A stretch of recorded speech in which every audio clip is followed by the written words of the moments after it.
Dale comida.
Hola, buenas tardes. Buenas tardes, profe. ¿Cómo Buenas andan? tardes. Bien, Pasados usted. por agua, ya estamos. Sí, con frío. Ya aburre Sí, ya. acá no está tan frío. Bien, vamos a arrancar, Ulises. La clase de hoy es una unidad. Vamos a ver paciente moribundo. Las características del paciente moribundo y después los cuidados de enfermería. Y después vamos a ver la parte de cuidados post-mortem que nos corresponden a nosotros que estamos trabajando y fallece un paciente, corresponde a enfermería hacerle los cuidados post-mortem. Y después vamos a hablar un poquito de la realización de la autopsia. Bueno, vamos a ir avanzando. Vi que les pusieron en el cronograma hoy a la gente de Salto. Lo de acá de Bella Unión va a ser más o menos similar. La duración, para los que estaban preguntando, vieron que va hasta el 1 de julio. Del 6 de junio al 1 de julio.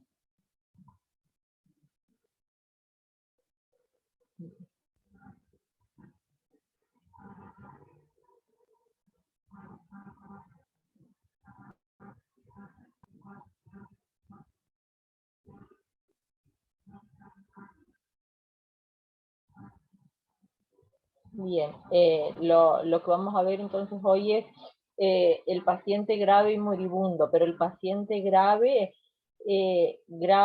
producto de una enfermedad terminal, no el paciente grave por una urgencia. Eso lo vamos a ver en la próxima unidad cuando veamos urgencias y emergencias y paciente crítico.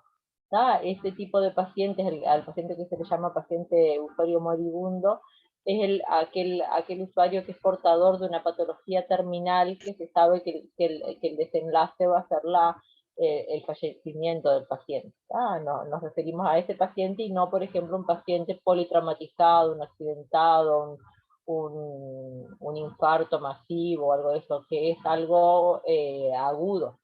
Esto ya es predecible el final del paciente que está próximo.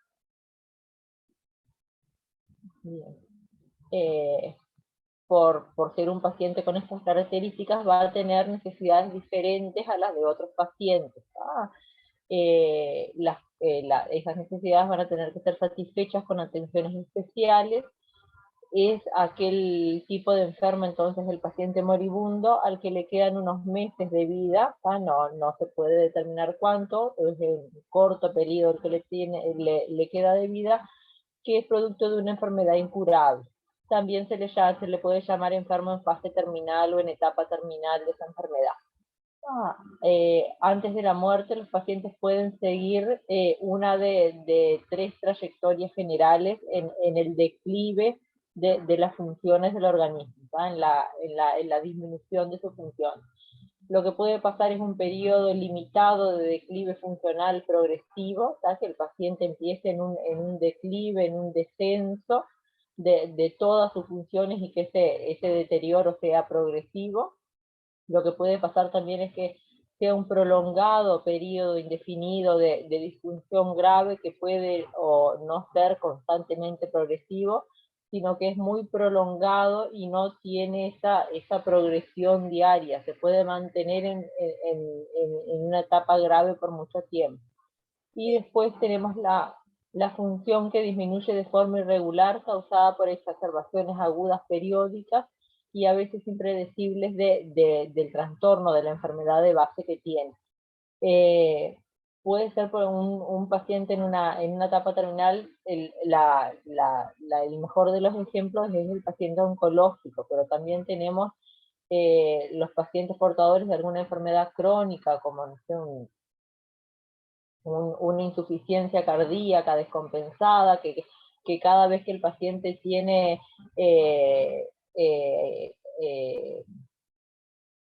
que tiene empujes de su insuficiencia, que se descompensa, cada vez va agravando el cuadro, no se recupera todas las veces de la misma manera. Entonces, como que van disminuyendo las funciones cardiovasculares en forma irregular y cada exacerbación, cada empuje de la enfermedad lo va dejando en una etapa peor. Después el enfermo en fase terminal de una enfermedad oncológica, el declive en ese caso siempre va a tender a ser progresivo, siempre va a tender a ir empeorando, no va a tener etapas de mejoría.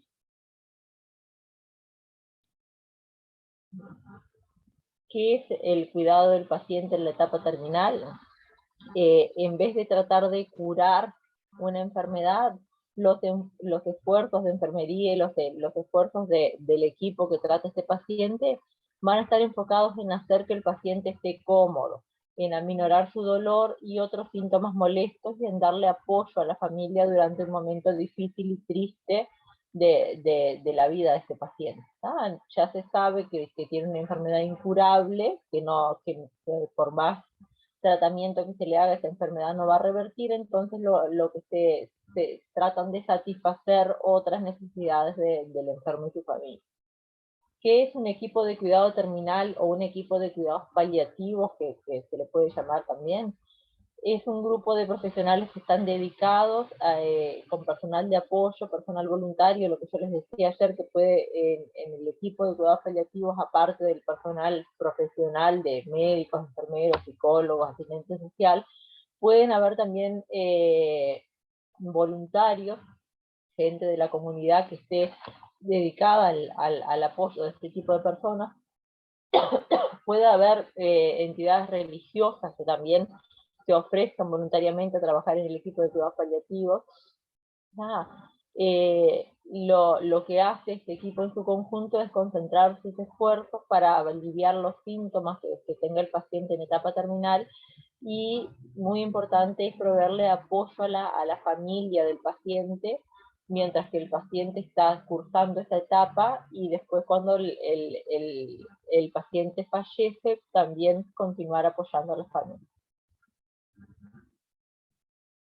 En el siglo XX hay un incremento de la medicina paliativa, de los cuidados paliativos, porque se dio el envejecimiento de la población, cada vez la esperanza de vida a nivel mundial aumentó, entonces tenemos una población envejecida. Antes la población en el mundo, la esperanza de vida al nacer eran 70 años, fueron 75, ahora la esperanza de vida está en más de 80 años. Entonces tenemos una población envejecida que requiere de más de este tipo de cuidados, de cuidados paliativos, medicina paliativa. El aumento en el número de casos de pacientes con VIH, con SIDA, también aumentó el cuidado paliativo. La incidencia del cáncer es uno de los principales objetivos también del cuidado paliativo, y el aumento de las enfermedades crónicas y degenerativas. Una enfermedad degenerativa puede ser, por ejemplo, una poliartritis reumatoidea, una osteoporosis muy severa, que es una enfermedad incurable y que va degenerando progresivamente al paciente. Para la población en general, para todos nosotros, una cosa es que sepamos que vamos a morir. Todos sabemos que estamos vivos y que en algún momento vamos a morir, es algo inevitable, es la ley de la vida, nacemos, vivimos y en algún momento vamos a morir. Pero es algo muy distinto, es que tengamos la certeza de que nos estamos muriendo y que solo estamos esperando que llegue el final definitivo. ¿Sabes lo que le pasa a este tipo de pacientes? Tienen la certeza de que el final está cerca, que cada vez está más cerca el final de su vida, y lo que hacen es esperar el final definitivo. Bueno, que esa espera traten de pasarla lo mejor posible, con la mejor calidad de vida posible y con los mejores cuidados desde el punto de vista de la salud. ¿Qué es entonces un paciente moribundo? Es la persona que se encuentra en la etapa final de alguna enfermedad crónica, especialmente si es una enfermedad cancerígena. Esta fase se inicia en el momento en que es preciso abandonar los tratamientos de finalidad curativa. Ya el tratamiento no va a ser con el fin de curar la enfermedad, ya que no le va a aportar beneficios a su estado de salud. Entonces se sustituyen esos tratamientos por otros cuyo objetivo va a ser controlar o paliar los síntomas que tenga en ese momento el paciente. Síntomas físicos como psíquicos que va a ir originando la progresión de la enfermedad.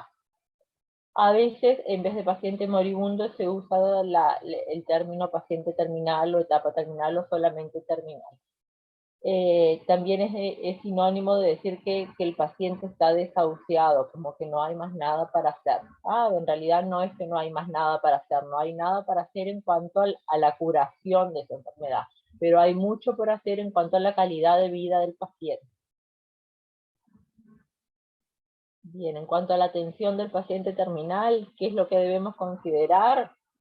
tenemos que, mediante los cuidados de enfermería y del equipo de salud, tenemos que lograr controlar los síntomas que tenga el paciente. No podemos, cualquier síntoma que vaya surgiendo en la progresión de la enfermedad, hay que aliviárselo. ¿Cómo se lo alivian? Con el tratamiento médico indicado y con el tratamiento, los cuidados de enfermería. Aliviar el dolor del paciente. El dolor es un síntoma, pero está en un renglón aparte, porque es muy importante, lo más importante es que el paciente no tenga dolor. Uso de medidas extraordinarias. Las medidas extraordinarias en este caso se refiere, por ejemplo, a medidas de contención emocional, medidas de apoyo desde el punto de vista religioso. Son medidas que por ahí con otro tipo de pacientes que están cursando, no sé, una diarrea, un postoperatorio sencillo, no se realizan porque no está dentro de nuestro plan de cuidados, pero en este tipo de pacientes sí son medidas que tenemos que adoptar. Retiro de las medidas ordinarias. El plan que teníamos para que el paciente se cure ya no es necesario, entonces se retiran esas medidas y entramos a aplicar los cuidados paliativos y los cuidados de enfermería. Se pueden distinguir en la atención de un paciente terminal 3 fases o 3 etapas. Cuando el paciente ya está en una etapa terminal. Lo primero sería la fase 1, la fase inicial del conocimiento de la existencia de su enfermedad, cuando el paciente se le diagnostica que ya está en una etapa terminal de su enfermedad. Los segundos serían los cambios significativos e irreversibles de la situación clínica, que su enfermedad ha progresado y que ya no hay alternativa terapéutica, no hay plan de tratamiento para la curación. Y la tercera etapa sería una etapa terminal inminente, que está próxima. En la fase 1, que sería entonces la fase de conocimiento de la enfermedad, en esta etapa la comunicación médico-paciente debe ser enfocada hacia la valoración del conocimiento de la enfermedad. El paciente tiene que conocer acerca de su enfermedad, cuál es el pronóstico, satisfacer las demandas cognitivas del paciente, todo lo que el paciente quiera saber acerca de su enfermedad, todas las dudas, todo el paciente y familia, ¿no? Siempre es el conjunto. Compromiso de decir siempre la verdad, no solamente para el médico, sino para todo el equipo de salud. Siempre hay que decirle la verdad al paciente. Mentirle no le podemos. Si nos pregunta algo, por ejemplo, que enfermería sienta que no tiene la potestad para contestarle al paciente, lo que podemos decir es, ¿por qué no le pregunta al médico? Cuando venga el médico le puede explicar mejor lo que me está preguntando, pero no decirle, mentirle al paciente sobre su estado de salud, no. Profe, Explicar el tratamiento, sí. entonces prácticamente en ese caso evitamos responderle nomás. Simplemente Por siempre eso, decir algo que no es sabemos o algo. evitar, no es, claro, no es, por ejemplo, si el paciente nos pregunta, me voy a morir, es incurable, esto que tengo es incurable, no le podemos decir, no es incurable, no te preocupes que te vas a curar, no.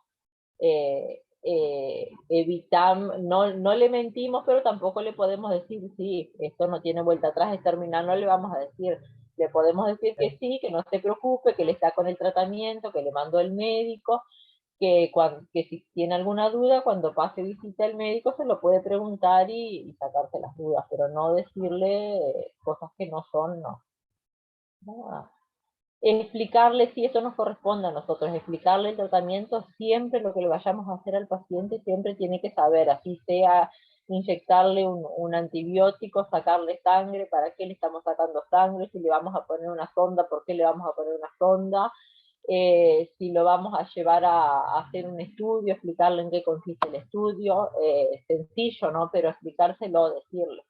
Cada cosa que vayamos a hacer, así sea bañarlo, tenderle la cama, todo le tenemos que contar al paciente lo que vamos a hacer con él. Y ofrecerle apoyo terapéutico y técnico incondicional, que el paciente sepa que estamos ahí si necesita ayuda, si necesita preguntarnos algo. En la fase 2, cuando ya la etapa está la enfermedad está progresando hacia la fase terminal, reforzar el conocimiento de la evolución de la enfermedad, plantear los objetivos reales del tratamiento y ayudar en la organización de la familia. En esta etapa la familia juega un rol muy importante. Hay por lo general hay una desestructuración a nivel familiar, más si el paciente está internado. La familia como que tiene que reacomodarse a esa nueva situación, acompañar al paciente durante la internación, pero también sabiendo que están acompañando a un desenlace final que conocen cuál es, pero que no quieren que llegue ese desenlace. Entonces la familia necesita mucho apoyo, mucha contención en ese momento también.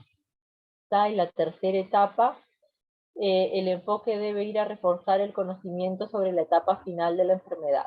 ¿Qué quiere decir esto? Cuidado del paciente, sobre todo en la etapa de postración. En esta fase 3 de la enfermedad ya es la fase terminal propiamente dicha. El paciente va a estar en cama, entonces todos los cuidados de un paciente en cama, de un paciente postrado, un paciente que no se va a poder movilizar por sí solo, va a estar, no va a poder o no contiene esfínteres o no va a poder levantarse para ir al baño, todos los cuidados de la piel por el uso de pañales, puede ser que esté con sonda vesical, los cuidados de la sonda vesical, puede ser que se esté alimentando bioral o puede que no tolere bioral, que tenga alguna alimentación parenteral colocada, por supuesto que va a tener vías intravenosas, va a tener aporte intravenoso.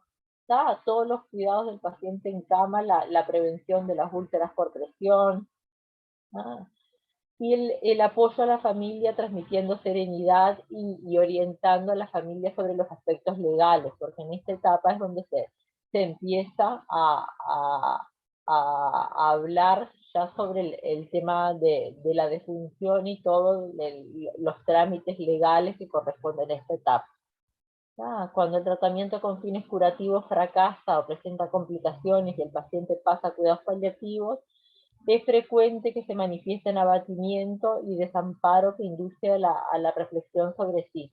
Cuando el médico comunica a la familia que toda la tentativa que se hizo por tratar la enfermedad del paciente ya no da sus frutos, no tiene éxito, no ven la evolución hacia la mejoría del paciente y que van a, por ejemplo, si el paciente está con, no sé, con dopamina intravenoso, noradrenalina, que son drogas para aumentar la presión arterial, porque el paciente tiene la presión arterial baja, que está con aporte de suero y electrolitos porque tiene una disionía importante, que está con un goteo de furosemide porque no está orinando, está lleno de edema, tiene todo un aporte, una contención para mantener sus funciones vitales.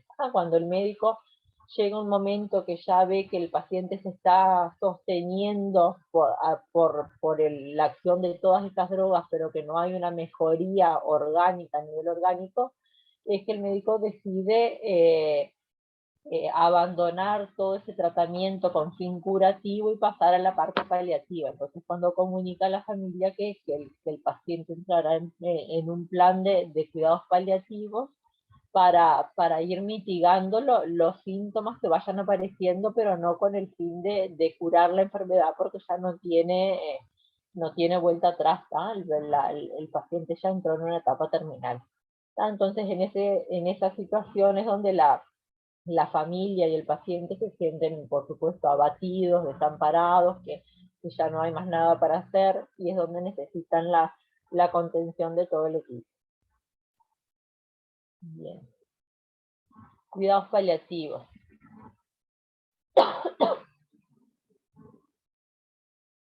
¿Cuándo? ¿En qué situaciones se considera que un paciente entra en una terapia paliativa? Cuando tiene una enfermedad avanzada, progresiva y que ya es incurable, cuando tiene la falta de posibilidad razonable de una respuesta en tratamiento específico, cuando yo le decía que el tratamiento que está instaurado es el que le mantiene la presión en un cierto nivel, le retiran ese tratamiento y la presión vuelve a bajar, como que está sostenido a su función hemodinámica por el uso de drogas, que por sí solo el organismo no responde. Ah, cuando hay la presencia de numerosos problemas y síntomas intensos, multifactoriales y cambiantes, ya no es solamente en el caso de que sea, no sé, una insuficiencia cardíaca descompensada, no es solamente el corazón el que está fallando, sino ya son problemas multifactoriales. Empieza a fallar el riñón, el paciente no orina, se empieza a edematizar, hay un desequilibrio en los electrolitos, baja el sodio, baja el potasio. El paciente con el aumento de los edemas, lo que puede hacer es un edema agudo de pulmón, empieza con falla respiratoria también. Entonces es un problema multiorgánico, y en ese caso también se decide el paso a cuidados paliativos. Esto genera un gran impacto emocional, por supuesto, en el paciente, en la familia y en el equipo de salud también, cuando el médico comunica bueno, que lo que se hará es ir tratando los síntomas que surjan, pero que ya no se van a tratar de revertir la situación porque no hay marcha atrás. Lo ideal es que el paciente terminal sea atendido en domicilio. Ese es el objetivo principal del cuidado paliativo, que el paciente pueda terminar su etapa vital en su ambiente, en el domicilio, acompañado por sus familiares. Eso en el caso de que se pueda, que el paciente tenga un entorno familiar que lo pueda contener. Se prefiere siempre que el paciente pase su última etapa en domicilio.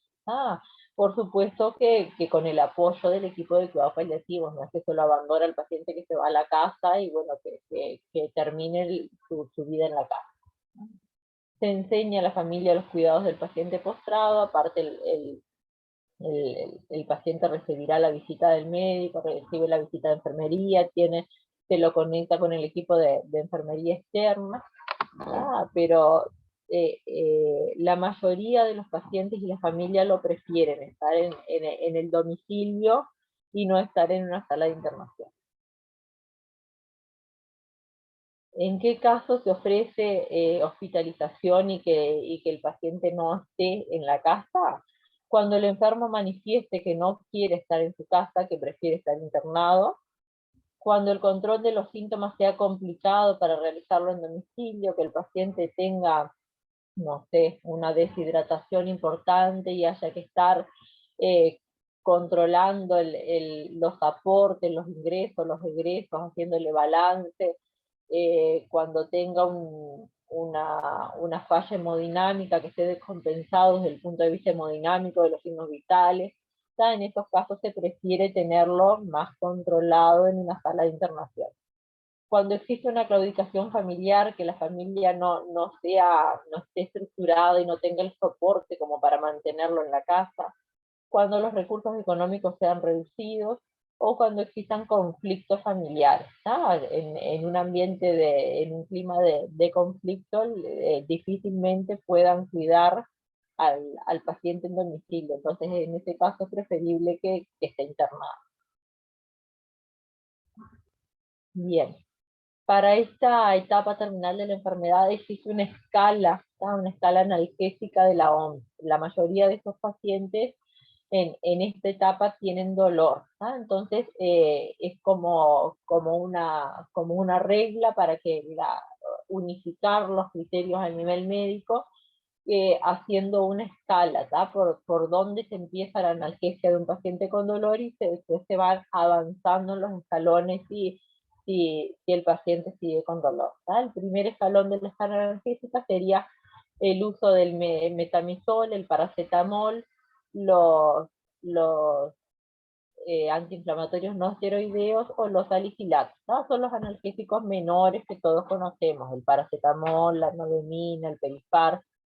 En el caso de que no funcione ese primer escalón analgésico, ahí se pasaría al segundo escalón, que ya son analgésicos mayores, la codeína o el tramadol.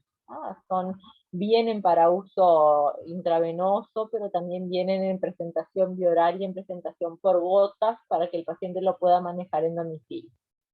Y después tenemos como tercer escalón ya el uso de los opioides, los analgésicos mayores como la morfina. Sí, en el caso de que se tenga que se avance al tercer escalón ya con el uso de un opioide, ahí se suma la medicación coadyuvante, ¿verdad? Como que hay que asociar otro tipo de fármacos como los antidepresivos, la mitriptilina, los anticonvulsivantes, porque es posible que el paciente en esta etapa final tenga disturbios a nivel del sistema nervioso y pueda hacer convulsiones, anticonvulsivantes como carbamazepina, fenitoína, corticoides. Es para como una regla general en el uso de los analgésicos en el paciente que tiene dolor. Bien. Lo ideal, lo más aconsejado es que en un paciente que esté en una etapa terminal de su enfermedad pueda estar ubicado ya sea en un hospital institucionalizado o en su domicilio, en una habitación que esté iluminada, que sea un ambiente agradable. Si es posible que tenga una vista hacia el exterior, hacia un espacio verde, hacia un jardín, que esté siempre en buenas condiciones de higiene, bien aseada, y que tenga un olor agradable. El paciente tiene que sentirse cómodo dentro del ambiente en que esté. No es que porque el paciente ya esté en su última etapa lo vamos a dejar en la última sala que tenemos disponible, allá al fondo, la que no entra la luz, la que no hay ventana, la que no circula el aire. No, tenemos que tratar de que el paciente se sienta bien. Los cuidados diarios que tendremos que brindarle a este tipo de pacientes van a ser para satisfacer todas sus necesidades básicas, ¿no? La alimentación, ya sea por vía oral, si el paciente tolera, lo más probable es que tengamos que alimentarlo, ya sea ¿no? Enfermería o el familiar, el acompañante que esté. En el caso de que no se tolere la vía oral y que tenga alimentación por vía parenteral o enteral, tendremos que administrársela también. En el caso de que la alimentación sea por sonda nasogástrica, lo más común es que se oriente al familiar en su uso, porque a veces este tipo de pacientes empieza su cuidado paliativo en el domicilio y después con el transcurso de los días la familia decide llevárselo a la casa. Entonces, en estos días que el paciente está internado, ir orientando, ir educando a la familia, por ejemplo, si el paciente está con una sonda nasogástrica, a cómo se pasa la medicación, la alimentación por sonda, la medicación en el caso de que tenga, cómo se hace el lavado de la sonda nasogástrica, bueno, todos los cuidados como que lo hiciese una enfermera, pero siempre incluyendo al familiar en los cuidados. Los cuidados en cuanto a la oxigenación, es probable que este tipo de pacientes estén con oxígeno a permanencia o a demanda, pero siempre tenemos que tener pronto el sistema de oxigenoterapia en la sala, todas las medidas de confort del paciente, desde la ropa de cama hasta el baño diario, que no tenga olores desagradables, la prevención de las escaras, de las úlceras por presión, satisfacer las necesidades básicas de eliminación urinaria, intestinal, si está con pañal, cambiarle regularmente el pañal, que no esté con el pañal mojado, que no favorezca el ambiente húmedo para formar las úlceras por presión. En el caso de que esté con sonda vesical, los cuidados de la sonda vesical, el cambio de posición, contención y apoyo psicológico. No somos psicólogos, no estamos formados como psicólogos, pero por ahí estar ahí, escuchar al paciente, escuchar a la familia, lo que nos diga, ya es una forma de que la familia pueda desahogarse y sentirse mejor. Apoyo religioso en el caso de que la persona o el familiar lo solicite, tendremos que ponernos en contacto con algún grupo religioso y estar cercanos con la familia y con los seres queridos del paciente. Que el paciente sienta que no está solo en esta etapa. Bien, y después la parte de orientación en los aspectos legales, orientación sobre todo a la familia, ¿no? guiar a la familia en los trámites legales que deberá realizar cuando ocurra el deceso del familiar. Es obligación del médico otorgar el certificado de defunción, y después corresponde a los familiares la inscripción de la muerte en el registro civil y el pase a sepultación del paciente. Esto, la mayoría de las veces el familiar pregunta a enfermería, que es el que está siempre ahí cerca del paciente, cuáles son los trámites, que el certificado de defunción, dónde lo tiene que levantar, dónde lo lleva, cuánto tiempo el paciente tiene que estar ahí, quién llama a la empresa fúnebre, dónde puede llamar, como que entonces tenemos que guiarlos, porque es un momento de mucha incertidumbre y de mucho confusión a nivel familiar y por supuesto angustia, que entonces necesitan a alguien que los vaya guiando en los pasos a seguir. Bien, la Organización Mundial de la Salud creó una cartilla con los derechos del paciente terminal, que básicamente son más o menos parecidos a los que veíamos del paciente oncológico, pero todo enfermo terminal va a tener derecho a ser tratado como un ser vivo hasta el momento de su muerte. Tienen derecho de obtener la atención de los médicos y los enfermeros, incluso si los objetivos de curación deben ser cambiados por los objetivos de confort. Si no es posible la curación, igualmente tenemos que seguir cuidándolo con el objetivo del confort del paciente. Ya no será la curación, sino el confort. Tiene el derecho a obtener una respuesta honesta, cualquiera sea su pregunta. Tiene el derecho de recibir ayuda de su familia y para su familia en la aceptación de su muerte. Tiene derecho a conservar su individualidad y de no ser juzgado por sus decisiones que puedan ser contrarias a las creencias de otros.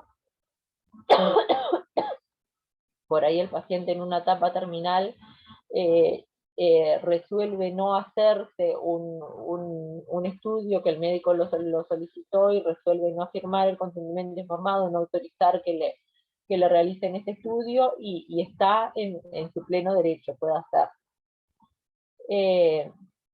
Tiene derecho de poder contar con la presencia y el afecto de la familia y amigos que desee que le acompañe a lo largo de su enfermedad y en el momento de su muerte. Tiene derecho a morir en paz y morir con dignidad. Esto es uno de los puntos claves del cuidado paliativo.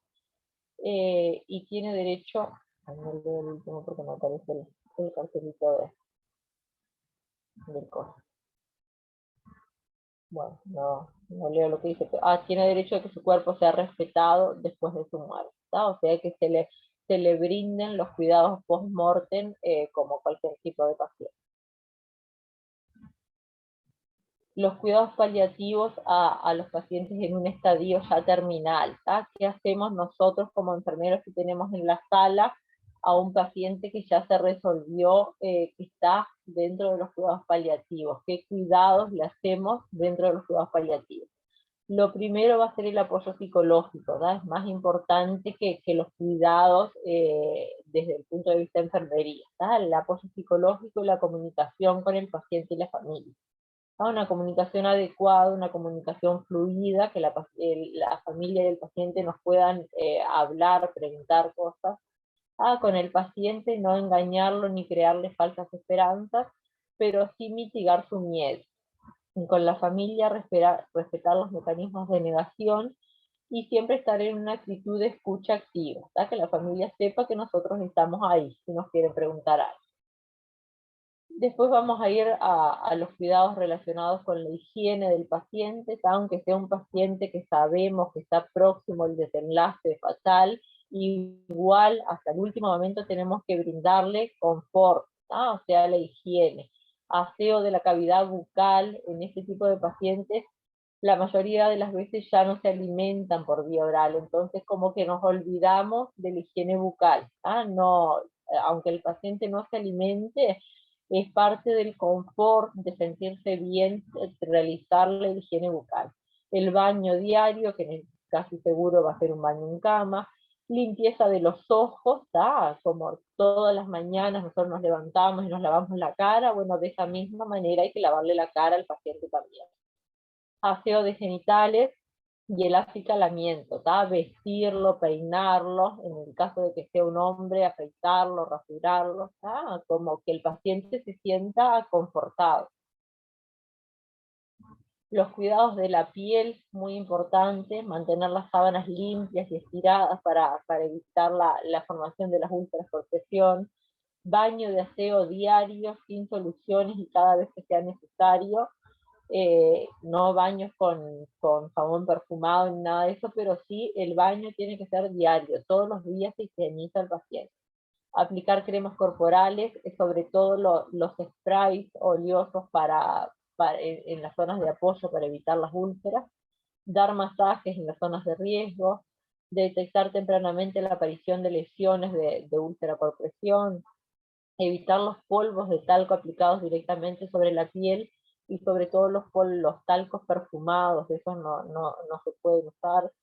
Realizar cambios de posición cada 1 o 2 horas o cuando el paciente lo solicite, que se siente incómodo, cambiarlo, rotarlo de posición.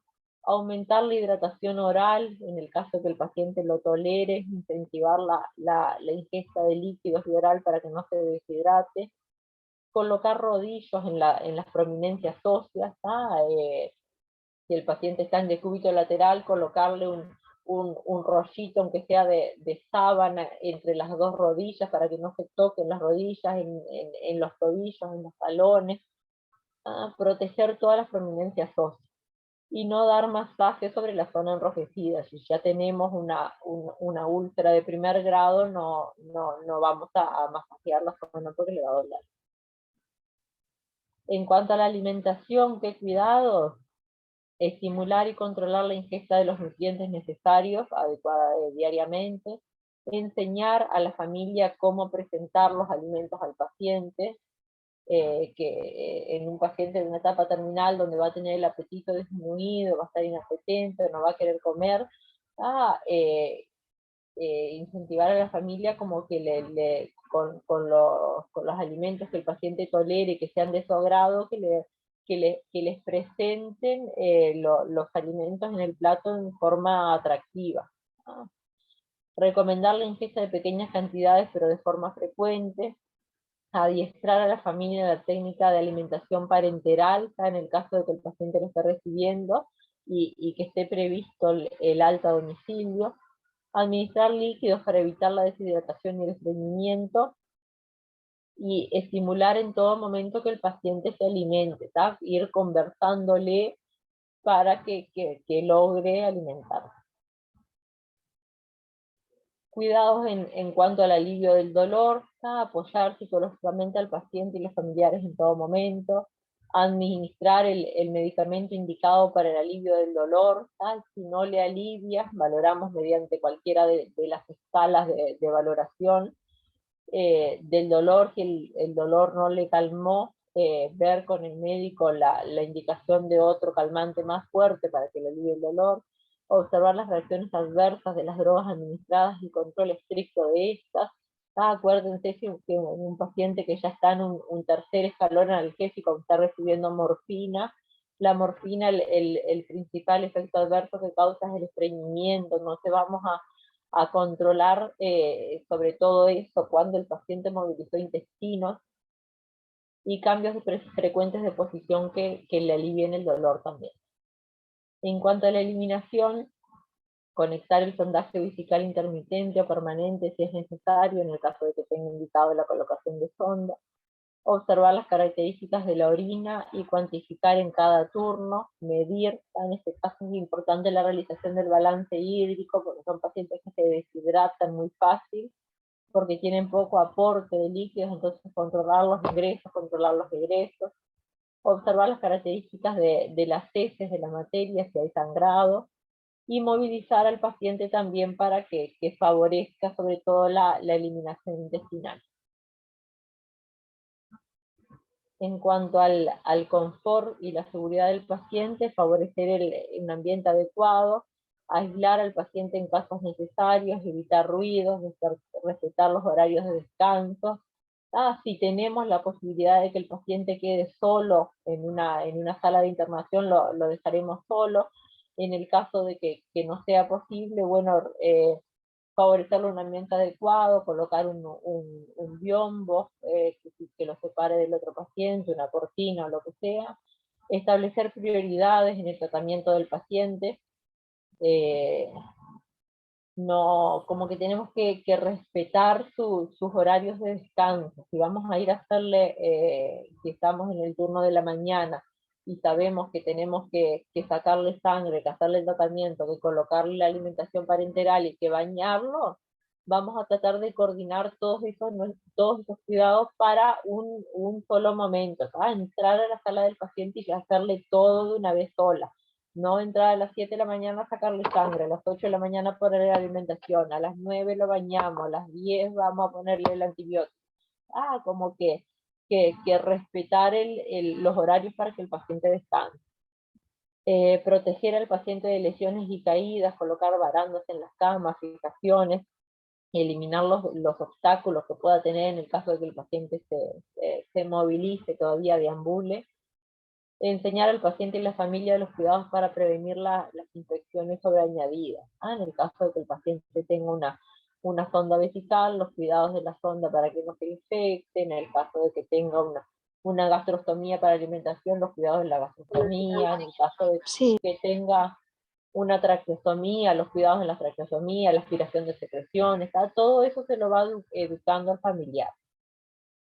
Tener el mayor cuidado posible a la hora de realizar maniobras con el enfermo, ¿tá? A la hora de bañarlo, a la hora de los cambios posturales. Son pacientes que están muy frágiles, su piel está muy frágil, entonces y por supuesto que van a tener dolor en cada movilización, entonces tratarlo con más delicadeza. Si es posible, el colchón que sea blando o un colchón antiéscara sería lo ideal, ya que suelen presentar úlceras por presión debido a que pierden mucha grasa corporal y mucho masa muscular.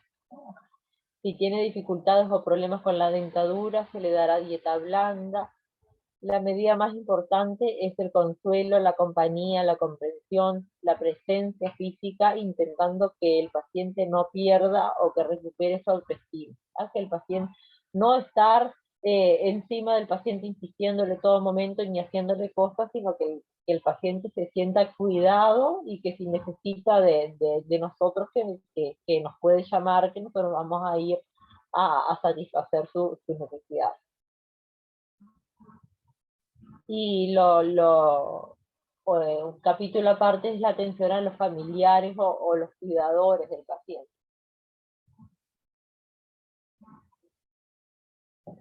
Y los familiares ante la enfermedad terminal de un ser querido viven una situación altamente estresante. ¿Tá? ¿Por qué? Porque tienen que hacer frente a dos problemas. Un problema va a ser satisfacer las necesidades físicas y las necesidades emocionales del paciente en ese momento, y por otro lado van a tener que tratar de mantener el funcionamiento familiar con la máxima normalidad posible. La vida y la rutina y las obligaciones de los demás integrantes del núcleo familiar siguen.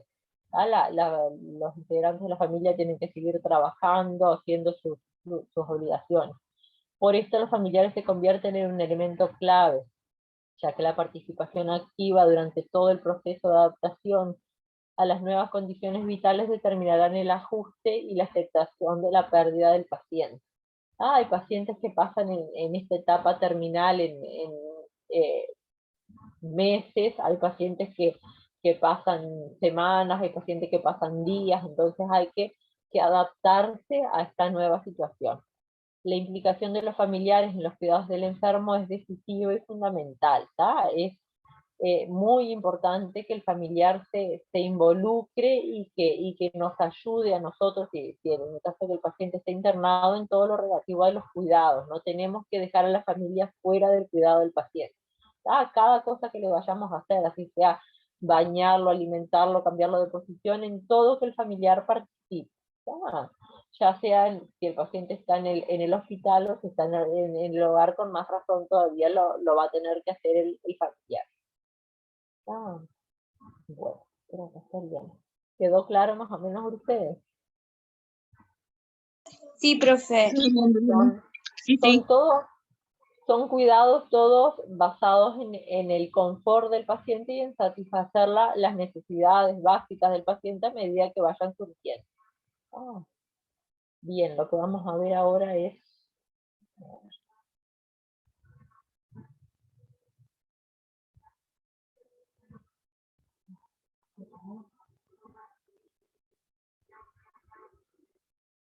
Vamos a hablar ahora de los cuidados post-mortem.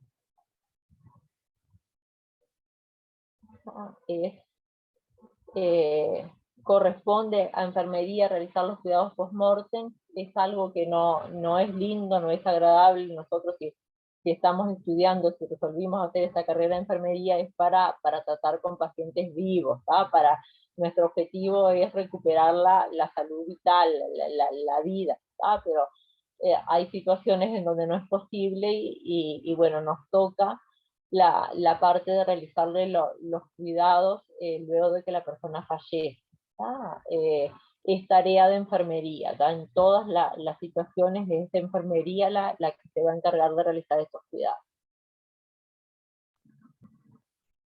Al producirse la muerte de un paciente, el médico debe reconocer el cadáver y emitir el correspondiente certificado de defunción. ¿Qué es lo que pasa? Si tenemos el paciente internado en una sala, el familiar va a venir a la enfermería, nos va a llamar que el paciente no respira, no responde, que si tiene un monitor colocado, el monitor quedó en una línea recta, que está sonando. Entonces enfermería va a ir inmediatamente a la sala del paciente, eso nos corresponde a nosotros. Vamos a llevar nuestra bandeja para control de signos vitales y vamos a la habitación del paciente. Enfermería nunca puede constatar un fallecimiento. Nosotros no constatamos un fallecimiento, no le confirmamos nunca al familiar, al acompañante que el paciente falleció. Queda claro eso, ¿no? La enfermería nunca dice si falleció, si está muerto, no. Eso no lo hacemos. Lo que hace enfermería es ir hasta la sala del paciente y constatar la presencia de signos vitales. Vamos a colocarle el signomanómetro al paciente, vamos a controlarle la presión, lo más probable es que no escuchemos nada, le vamos a colocar, si tenemos disponible un saturómetro, que tampoco nos va a marcar mucho, vamos a tratar de localizarle el pulso radial, y vamos a ver si respira. Vamos a tratar de constatar la presencia o la ausencia de signos vitales. En el caso de que el paciente tenga un monitor colocado, vamos a mirar el monitor a ver qué nos dice el monitor. Lo más probable es que el trazado del electrocardiograma o sea plano o sea tendiendo a la horizontalidad. Lo que constatamos entonces es eso, que el paciente no tiene signos vitales. En este caso, le decimos al familiar que no constatamos, que no escuchamos la presión, que vamos a llamar al médico. Al médico que se llama es el médico que está de guardia en emergencia, no se llama el médico tratante, porque el médico tratante va a estar en su domicilio. Si ya pasó visita, el médico va a estar en domicilio. En este caso, para constatar un fallecimiento, se llama al médico que está de guardia en emergencia. El médico va a venir, nos va a pedir la historia del paciente porque no va a conocer al paciente, entonces le tenemos que rápidamente hacerle un raconto de la historia del paciente. Por supuesto, si es un paciente de una etapa terminal, lo primero que le vamos a decir que es un paciente que estaba en una etapa terminal, que ya estaba agonizando, que estaba en cuidados paliativos. Entonces el médico va a ir a la habitación del paciente ya sabiendo algo de la historia. Y es el médico el que se encarga de comunicarle a la familia el deceso del paciente. ¿Queda claro eso? Sí, profesora. Sí. Sí. Nosotros nunca confirmamos el fallecimiento, nunca le decimos al familiar si falleció. Nosotros controlamos signos vitales, constatamos si tiene o no tiene signos vitales, y le decimos al familiar, voy a llamar al médico. Vamos, el que se encarga de constatar es el médico. En este caso, si el médico constata el fallecimiento, va a registrar en la historia clínica el horario y se constata fallecimiento y firma. Después el certificado de defunción, eso sí lo hace el médico tratante, que puede hacerlo incluso al otro día cuando venga a pasar visita. El médico de la emergencia lo que va a hacer es constatar en la historia del paciente en ese momento, que es lo que a nosotros nos da el aval de realizarle los cuidados post-mortem y todo lo que sigue.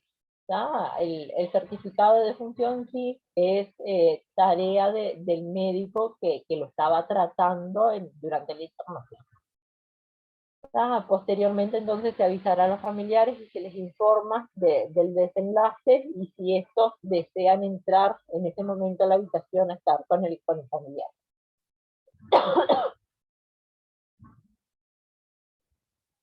Luego de que la familia esté unos minutos ahí en la habitación del paciente, se le pide que abandonen la habitación, que enfermería se encargará de realizarle los cuidados post-mortem. Un paciente, una vez que fallece, debe permanecer por protocolo 2 horas en la sala antes de ser retirado a la morgue de la institución. Es protocolo. Durante 2 horas el paciente debe permanecer en la sala. En esas 2 horas estará acompañado de los familiares que se encuentren ahí. Entonces, enseguida que el médico constata el fallecimiento, la familia entra unos 5 minutos y ahí le pedimos si nos pueden dejar solos, y le vamos a hacer los cuidados post-mortem. Le pediremos a la familia si tienen alguna ropa que quieran colocarle o eso, y luego que le realicemos los cuidados, sí, la familia puede volver a entrar y permanecer las 2 horas ahí en la sala. A las 2 horas el cuerpo se retira de la sala a la morgue, eso lo hace enfermería también. Profesora, pero cuando se lleva al paciente fallecido a la morgue, ¿van entre dos o tiene que ser solo uno? No, por lo general van entre 2, sí. Sí, siempre algún compañero te ayuda. Ah, bueno, hasta ahora me quedo mejor entonces, Sí, porque ir sí, sola, sí. profesora, no debe ser muy lindo. Y no es lindo, no. Pero no, siempre hay algún compañero que ayude. Los cuidados post-mortem son los cuidados de enfermería que se aplican en la práctica clínica al paciente inmediatamente después que éste fallece. Es preparar el cadáver antes de ser entregado a los servicios funerarios. Deben ser cuidados de carácter integral orientados al paciente. Es la preparación del cuerpo, a la familia, para satisfacer las necesidades espirituales de la familia y que inicien el proceso de duelo. ¿Qué importancia tiene la realización de los cuidados post-mortem? Dignifican la muerte de la persona fallecida, dan su última imagen de paz y de tranquilidad y favorecen el duelo posterior de los allegados. ¿Cómo hacemos el procedimiento de los cuidados? Nos reunimos con el material necesario, todo lo que vayamos a necesitar ya lo llevamos a la sala del paciente. Nos colocamos bata, mascarilla y guantes. La bata en el caso de que tengamos riesgos de ensuciarnos con algún fluido corporal, y no solamente la mascarilla también en el caso de que podamos salpicarnos, sino solamente los guantes de higiene. Aislar al fallecido con una cortina o biombo en el caso de que esté compartiendo la habitación con otro paciente. Retirar todo el material clínico que tenga el paciente, se le saca todo al paciente. Circuitos, vías venosas, sonda vesical, sonda nasogástrica, curación, todo lo que el paciente tenga de dispositivos médicos se le retira del cuerpo. El paciente no pasa a la morgue con ningún catéter, con ninguna sonda, con nada colocado, se retira todo lo que tenga. Se coloca al fallecido en decúbito supino, alineado con las piernas estiradas. Esto es muy importante hacerlo enseguida, chiquilines. Si el paciente estaba en posición Fowler o en decúbito lateral o arrollado, como sea, enseguida lo ponemos bien horizontal en la cama, lo alineamos le estiramos las piernas y los brazos, porque enseguida el cuerpo se empieza a endurecer, después no vamos a poder moverlo y ponerlo en la posición horizontal. Lo primero que tenemos que hacer es dejar la cama horizontal. Después que la cama esté horizontal, ahí le hacemos el retiro de todo el material médico que tenga. Bien.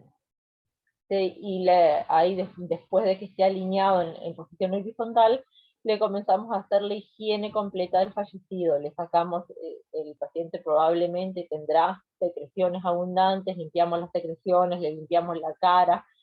El afeitado hoy en día no lo hace más el personal de la empresa fúnebre, no se encarga más de enfermería. Lo peinamos, todos los cuidados de la higiene, del aseo corporal. Se taponan los orificios naturales con algodón, tenemos que llevar en nuestra bandeja algodón, se taponan los orificios de las orejas, la nariz, el ano, todos los orificios se coloca un tapón de algodón. Se colocan las prótesis dentales en la boca del fallecido, en el caso de que la familia nos entregue las prótesis, las colocamos, y a continuación se le cierra la boca. ¿Cómo le cerramos la boca? Con una venda de gasa. Con una venda de gasa la boca tiende a abrirse, entonces se le cierra la boca y se le pasa la venda alrededor de la cara. Se le cierran los ojos. Si los ojos no quedan bien cerrados, se le puede pegar un pedacito chiquitito de leuco sobre los párpados. Profe, Sí, experiencia propia, porque cuando yo trabajaba en Montevideo tuve que hacer eso. Nosotros primero le cerrábamos la boca porque después que se enfría el cuerpo, sí, cuesta mientras estás horrible. tapando los orificios, después no da para cerrarle. Le tuvimos que Sí, pegar con gotita. Y mismo sí, así sí, fue es difícil. Lo complicadísimo. primero que tienen que hacer es colocarlo en posición horizontal y cerrarle la boca y los ojos, porque después sí, una vez que el cuerpo se empieza a enfriar, demora de ponerse en la posición que nosotros cerramos. El cuerpo se trasladará en camilla a la morgue y se cubrirá con una sábana, ¿ya? Se cubre todo el cuerpo, no se, todo inclusive la cabeza, ¿ya? No se lo lleva con la cabeza descubierta, va todo cubierto con una sábana blanca, con una sábana, ¿ya? Que por lo general son blancas. Como no sé si es protocolo, pero lo que se habitúa a hacer es que en el caso de trasladar una persona fallecida, siempre en la camilla van los pies primero y lo que va por último es la cabeza. En el caso de trasladar en camilla a un paciente vivo, siempre lo que agarramos primero va a ser la parte de la cabeza y después la parte de los pies al final. En el caso de un fallecido es al revés, lo primero que sale son los pies y después la cabeza. ¿Me explico? Sí, profesora. Sí, profe. Bien. Se recogerá todo el material utilizado y las pertenencias del fallecido para posteriormente entregárselas a sus familiares. Colocamos todas las pertenencias que tenga en la sala en una bolsa negra. Para finalizar, nos realizamos el lavado de manos, avisamos al servicio de limpieza, registramos en la historia clínica. Tenemos que ponernos en el lugar de la familia, ¿no? Es un procedimiento que no es lindo, pero que tampoco podemos estar negándonos a hacerlo, ni tampoco durante lo que lo hacemos, ni reírnos, es algo que no es lindo, que no simpatizamos haciéndolo, pero que tenemos que ponernos en el lugar de la familia en ese momento. Y disminuir el miedo a la muerte. Entre que le hacemos los cuidados post-mortem y que el cuerpo se traslada a la morgue, tienen que transcurrir esas 2 horas por protocolo. Bien, en algunos lugares se utiliza la mortaja. Acá, por ejemplo, no se utiliza, en el hospital de Salto me parece que tampoco. La mortaja es la ropa que se utiliza para envolver un cadáver. Lo que sí se usa es en estos casos, en este tiempo de pandemia, es la mortaja para un cadáver que falleció por COVID-19. Eso sí, está hoy en día en todos los servicios de salud. Pero hay instituciones que tienen mortajas también para los pacientes que fallecen por cualquier causa. En el caso de que la institución tenga una mortaja, es como una funda, como un sobre, se centra el cadáver en decúbito supino, siempre va en la misma posición, se le colocan los brazos sobre el abdomen del paciente, se le atan las muñecas y se le atan los tobillos con venda, como para dejarlo más junto al cuerpo. Se le coloca nombre, un membrete, con identificación en el abdomen, el nombre del paciente con un papel en el abdomen y otro en el tobillo. Se envuelve el tórax, el abdomen y los segmentos inferiores, las piernas, con la parte distal de la sábana. Se cubre la cabeza y se coloca un membrete en la cabeza fijándolo con leuco, con tela adhesiva. Sería algo así. Se lo coloca al paciente con una venda en las manos y los pies. Lo primero que se envuelve la mortaja es como una sábana esquinada, como que se lo cierra al paciente, y esto tiene un dispositivo, un cierre que se lo cierra. En el caso de los pacientes que fallecen por COVID, esto existe hoy en día, es protocolo del ministerio y todas las instituciones tienen que tenerlo porque el paciente sale en una mortaja hermética cerrada. En el caso de las defunciones por otra causa, no, lo que se hace es colocarlo al paciente en una camilla nomás y cubrirlo todo con una sábana. Bien. ¿Quedó hasta acá? Sí, profe. Profe. Sí. Vamos a ver más o menos ahora el protocolo del ministerio para el manejo de los cadáveres de casos de COVID-19. Esto es algo relativamente nuevo, tiene 2 años este protocolo, y que es obligación de todas las instituciones tener los materiales para cumplir con el protocolo.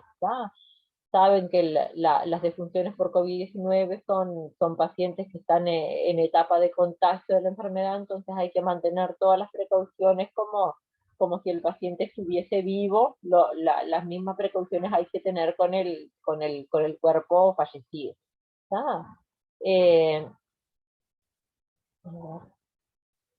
El personal encargado de manejar el cadáver en la institución de salud debe estar previsto con el mismo equipo de protección personal que el indicado para el personal que atiende a la persona viva que tiene COVID-19. Así que si vamos a hacer los cuidados post-mortem en un fallecido por COVID-19, nos colocamos sobre túnicas, guantes, mascarillas, todo como si fuésemos a tratar a un enfermo por COVID. Orientamos a los familiares que desean despedirse a que eviten el contacto físico con el fallecido y con el entorno, con la unidad del paciente, así como adoptar las precauciones de lavado de manos con agua y jabón, que usen la mascarilla, que usen sobre túnicas, y que se haga la desinfección después correspondiente con el alcohol al 70. En estos casos el cadáver sí o sí es obligación colocarlo en una mortaja que sea impermeable, que es de tela impermeable, se compran hechas, de preferencia con cierre superior, sin costuras, es una mortaja termosellada, que no tiene costuras, es toda una cosa sola. No utilizar mortajas que no sean resistentes a la manipulación o que puedan permitir derrame de fluidos corporales. Una vez que esta mortaja se cierra, hay que desinfectarla toda por fuera con alcohol al 70 u otro desinfectante autorizado por el ministerio. Esto, la colocación de al paciente fallecido por COVID-19 se le hacen todos los mismos cuidados post-mortem que al otro fallecido, se le sacan todos los dispositivos médicos, se lo coloca en posición horizontal, se le ponen tapones de algodón en todos los orificios naturales, se le cierra la boca, se le cierran los ojos, todos los mismos cuidados, lo único que antes de retirarlo de la habitación se lo coloca dentro de esta mortaja. Una vez colocado dentro de la mortaja y encima de la camilla para traslado, hay que hacer la desinfección de toda la mortaja por fuera con alcohol al 70. Se transfiere el cadáver lo antes posible a la morgue. En este caso el paciente no permanece las 2 horas en la habitación, sino que se retira inmediatamente de la sala. Se limita al máximo la manipulación del cadáver, no es aconsejable realizar autopsias. Y en el caso de que sea necesario la formación de autopsias, el médico forense tendrá que evitar hacer procedimientos que generen aerosoles, porque el paciente, el fallecido, todavía está en etapa de contagio. Profe, y Sí. en el caso que un paciente que no sea de COVID necesite autopsia, ¿no? ¿También lo tenemos que preparar todo o se va derecho a la morgue? ¿No? Se hacen todos los cuidados post-mortem igual y nuestra tarea termina cuando dejamos el paciente en la morgue. Después el médico forense será el encargado de realizarle la autopsia y en la morgue, pero ahí ya nosotros no tenemos nada que ver. Pero en la sala se le hacen todos los mismos cuidados post-mortem, aunque Ah, sepamos que el está. paciente va a ir a una autopsia después. Pero se le hacen todos los cuidados igual. Bien, en el trámite después, en el certificado de defunción, el médico tiene un apartado especial donde registra que el paciente falleció con un diagnóstico de COVID-19. Después las recomendaciones para las empresas funerarias, lo mismo, hacer la desinfección de la mortaja de la bolsa impermeable con alcohol al 70, evitar manipular el cadáver si no es necesario, el velatorio debe estarse a cajón cerrado a los efectos de evitar el contacto, asegurando 5 personas en la sala por vez, no realizar reuniones, y el destino final será en las condiciones habituales, ya sea un entierro o una cremación. Y luego de realizada la sepultura, la sala velatoria deberá ser desinfectada con alcohol al 70. Bien. Lo importante acá es la colocación del paciente, del fallecido en esta mortaja que es impermeable y después toda la desinfección con alcohol. Bien, ¿quedó claro más o menos? Sí. Bien. Ahora vamos a ver un poquito de autopsia.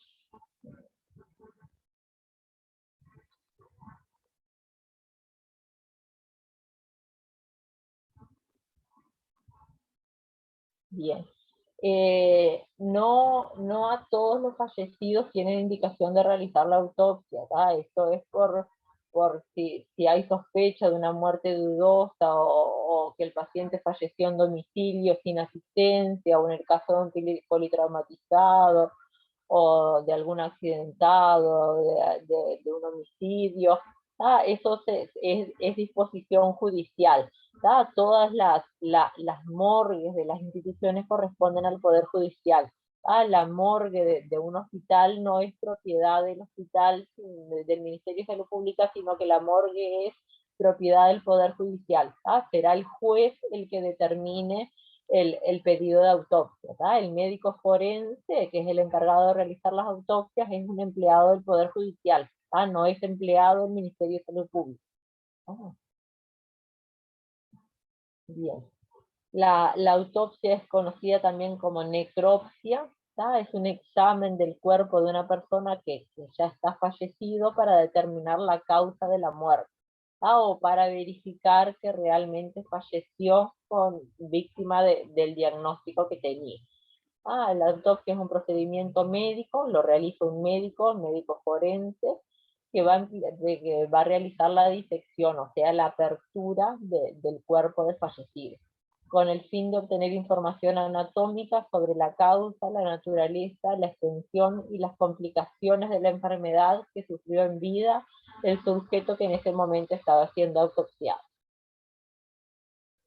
Bien. Pueden haber autopsias clínicas o autopsias médicos forenses. Los objetivos de la autopsia médico-legal: ¿para qué se hace una autopsia? Para establecer la causa de la muerte, de qué falleció el paciente, para ayudar a establecer la manera de la muerte, para establecer la hora del fallecimiento o para ayudar a establecer la identidad del fallecido. Hay casos, por ejemplo, de pacientes que se los encuentra en el domicilio fallecidos y no se puede determinar cuánto tiempo lleva de fallecido. Entonces una manera de determinar la hora haciéndole una autopsia, o la identidad también tomando una muestra para enviar ADN. Durante la autopsia el cadáver es examinado en varias ocasiones.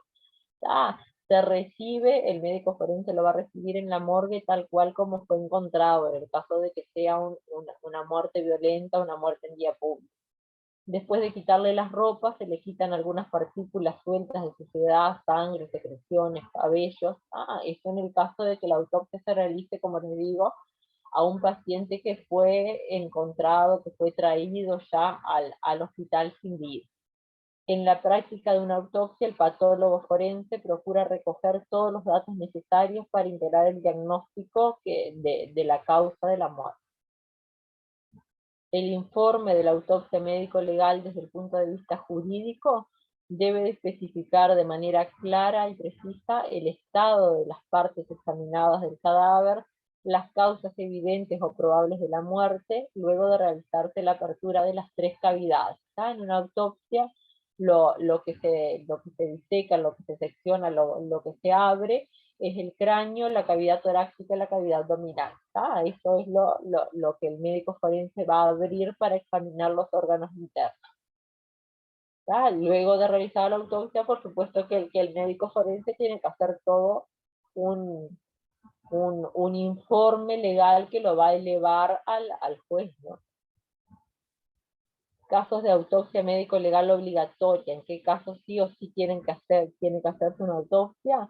En todas las muertes violentas, ya sea por homicidios, suicidios o accidentes, en el caso de una muerte súbita que no tenga explicación, en el caso de una muerte natural sin tratamiento médico reciente, que la persona fallezca en domicilio sin asistencia, en el caso de una muerte natural con tratamiento médico, pero ocurrida en circunstancias sospechosas, se hacen autopsias también en las muertes de madres con abortos sospechosos de ser abortos provocados, abortos ilegales, en los productos de abortos sospechosos, en las víctimas de un infanticidio, en la muerte de personas detenidas, privadas de libertad, en las muertes de personas en que exista litigio por riesgo profesional, que sea alguna persecución a nivel profesional, o en el caso de que sean cadáveres para ser inhumados en el extranjero.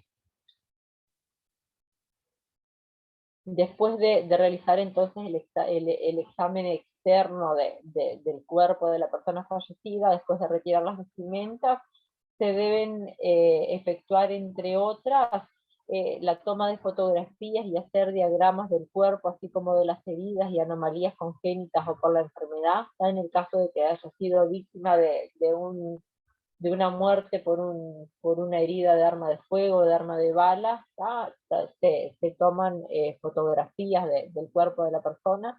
En este caso siempre el médico forense está realizando la autopsia en compañía de un policía, de una unidad del Ministerio del Interior.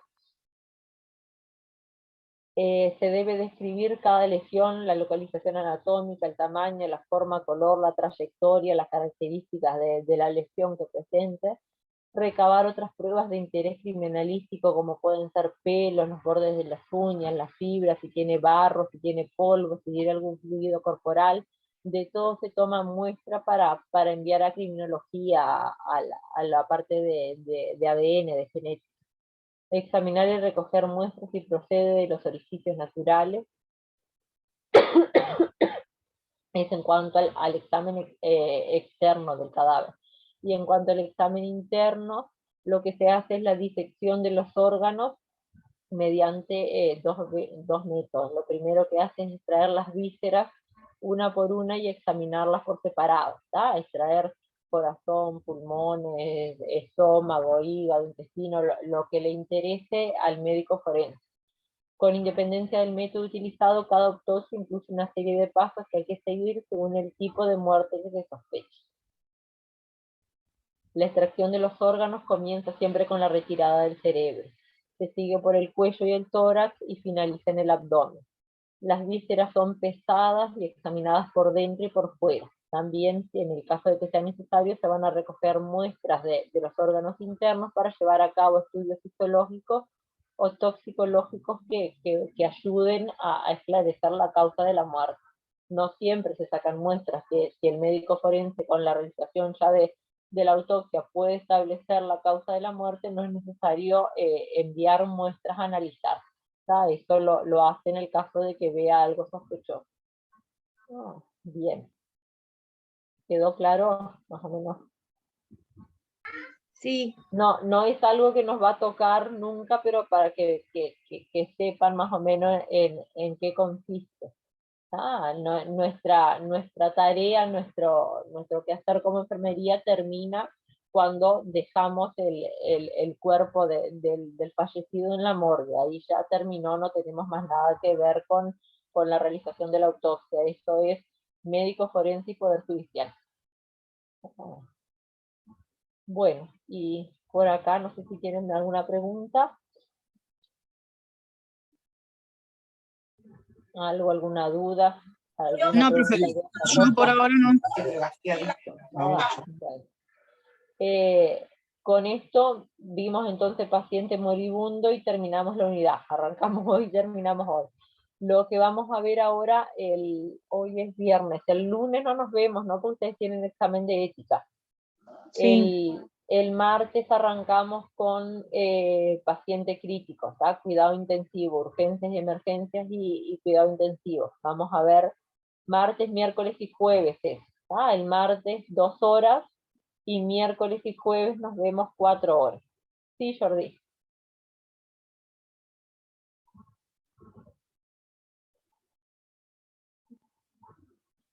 No se te escucha.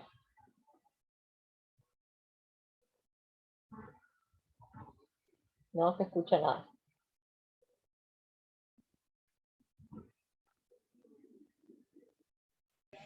Profesora, entonces nosotros ¿hasta cuándo tenemos clase? Tenemos hasta el jueves de la semana que viene. El viernes terminamos con un parcial. Nos quedan 3 parciales. En realidad nos quedarían 3 parciales, sí, pero lo que vamos a hacer es un parcial final el viernes de la semana que viene, ahora en el correo de la semana que viene, el lunes les cuento bien qué unidades van a ir en el parcial, porque como nos compactaron todas las clases en la semana que viene, nos van a quedar faltando parciales. Vamos a hacer un parcial final el viernes de la semana que viene, y después durante los talleres, capaz que alguno de los viernes donde nos vamos a ver por Zoom, ahí hacemos otro tipo de evaluación también. O sea que entonces los otros 3 parciales no vamos a tener. Vamos a tener solo el parcial de enfermería, estamos hablando, ¿no? El parcial del viernes de la semana que viene, que es viernes 3, me parece, ¿no? El 3, sí, que van... Ese es músculo esquelético, psiquiatría e infectocontagioso. Sí, pero vamos a agregarle algo más también, porque si no nos van a quedar unidades sin... Y como estas unidades que vimos ahora, oncológico, y la de hoy, paciente moribundo, es cortito, capaz que ponemos eso también. Profe, Ah, pero ¿qué nos hacen? 3 preguntas cada uno. Y sí, 1 o 2 preguntas. Lo que más va a ir es de músculo esquelético, que fue lo más largo, y de lo otro irá una pregunta de cada uno. profe, Sí, Jordi. ahora sí manda el micrófono. Ahora anda, sí. Nosotros los días de talleres vamos a tener 2 días a la semana, ¿verdad? Sí. ¿Y el resto de los días vamos a tener Zoom o solamente eso nomás? No. Si a vos te toca el lunes, miércoles, vas a tener taller lunes y miércoles, y el viernes Zoom. Martes y jueves no tenés nada. Y después al grupo que le toque martes y jueves va a tener martes, jueves y el viernes Zoom. El viernes todos juntos vamos a tener un Zoom. ¿Y ahí son las 4 horas de Zoom o solamente 2? 2 horas. ¿Y esa decisión así, por qué digo? ¿No les parece que cuanti más días tengamos, más talleres tengamos, como que agarramos más práctica? Es que la práctica ustedes después la van a adquirir con el paciente, ¿no? La van a adquirir en el hospital, van a tener más días de hospital. Digo que igual, nosotros ahora en los talleres vamos a tener abundante procedimiento y todo preparado de bandeja y todas esas cosas, ¿no? Pero el taller es una entrada para la clínica. claro, Claro, pero claro, lo que vamos a hacer es practicar todos los procedimientos que hemos estado viendo ahora en toda la... Y después, bueno, van vamos a ir un directo mes a vamos a estar con la talleres, ¿no? práctica. Todavía que, mira, se resolvió porque estaban en duda si tenían talleres ustedes o no de segundo módulo, porque los chiquilines que arrancaron ahora este año Sí, no tienen más. terminaron los talleres. Pero porque ellos ya tienen clases presenciales, por eso nos dijo Claro, Mariana. no tienen más talleres, directamente terminan los teóricos y se van a la práctica, Sí. no hay más talleres. Ella Ustedes nos dijo que éramos el último Claro, grupo porque que teníamos. ahí es diferente porque ellos ya teniendo clase presencial van haciendo los talleres juntos. sí, está medio entreverada la cosa, van haciendo, sí, algo van haciendo. Pero igual no es lo mismo que tener todos los teóricos y después tener los talleres, ¿no? Como que yo preferiría tener primero todos los teóricos y después tener los talleres, no ir haciendo mezclados. Pero bueno, igual Y sí, el porque grupo... mezclado, cuando quisiste acordar que ya estás en otra cosa, lo de que hiciste al principio no te acordás. O te acordás, pero bueno. Sí. Que Dios y la Ustedes, Virgen te sube, dijo. claro, igual ahora cuando ustedes vayan a la práctica, por ejemplo, no tienen que acordarse solamente los procedimientos que vamos a hacer ahora en los talleres, no, tienen que acordarse de baño en cama, de tendido de cama, de todo lo que hicieron en primer Sí, módulo del también, módulo 1. claro. Pero bueno, igual Profe, vamos a ir viendo durante el transcurso de los talleres, los docentes veremos, si vemos que ustedes están flojos todavía, que no están como para ir al hospital, bueno, ahí se verá, se planteará a la dirección que que no, que vemos que todavía faltan talleres. En principio está planificado así. No sé qué nos dice. profesora, ¿y a nosotros cuándo nos pasan los horarios que nos toca a Bella Unión? El lunes. Pero quédense tranquilos ustedes que no son de acá, que va a haber un horario, después definimos bien si les queda mejor a las 2, las 3 de la tarde. Bueno, profe, muchas gracias. Pero Gracias, profe. el lunes vemos eso. Profe, una pregunta. Ah, Yo que soy de Campodónico, por ejemplo, ¿me podría anotar también en la parte del, Tienen, o sea, claro. para los... Vemos el lunes vamos a ver lo del grupo de WhatsApp y ya nos organizamos ahí en el grupo, pero por supuesto tienen preferencia para elegir horario la gente que no es de acá, ¿no? Está. Después, sepan que van a ser 2 grupos de 3, son 26 ustedes acá. Bueno, nos vemos entonces el martes. Suerte el lunes con ética. Gracias. Gracias, Gracias, nos profe, que vemos. pase bien.